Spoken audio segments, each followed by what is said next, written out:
Commissioner Wilson. Okay, thank you so much. So this has been an amazing conversation. I do want to circle back because this is something that I have not understood in the perception that municipalities have the ability or power to annex willy-nilly, no matter what's on the land. Under Section 704 in our code, in clear language conflict of county ordinances, of municipal ordinances, there are 2 times where the county has the ability to use its own regulatory process. One of those is the environment, and the other one is in, I believe, adult entertainment, whatever the language is. Not what we're talking about here today. So I'm not sure when, I mean, I noticed this also. There were times where there were applications that came and then disappeared, and if I checked on it somewhere else, I'm like, oh, that got annexed. Oh, they're not being evaluated for that wetland.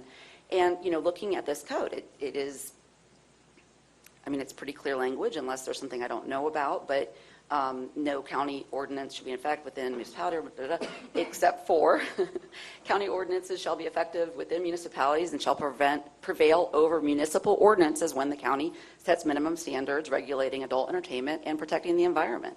So, you know, I'm not sure why we've decided not to enforce that, and that can be part of this conversation about how to make sure going forward that we're not being stronged on by the state on one side and by municipalities on the other in protecting what we've deemed as a board and what our staff and EPD has deemed as valuable.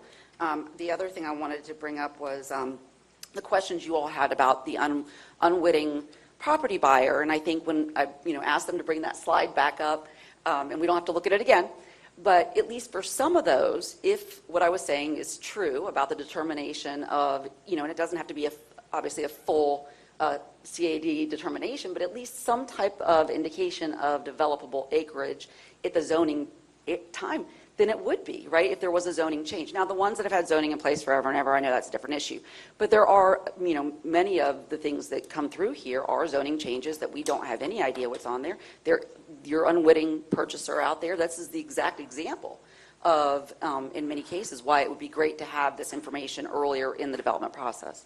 And the last one is the mitigation sort of conversation and discussion. And I know that the standard for, eons has been this sort of mitigation banking and offsite mitigation, but it really discredits the need for whatever that ecosystem was right there.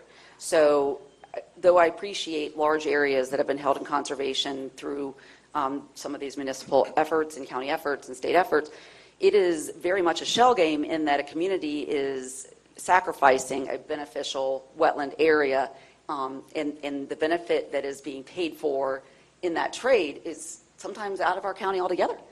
So just, to make sure that we're sort of speaking apples to apples on what they're giving up when we talk about mitigating. Sometimes it sounds like something really great right there. It's potentially degrading, legally degrading their own environment, and an environment nowhere near their family, where their children play, where they swim, is being benefited. So that on-site mitigation is another component for me that I feel like could have a little more weight, knowing that we want to benefit Orange County residents where they live.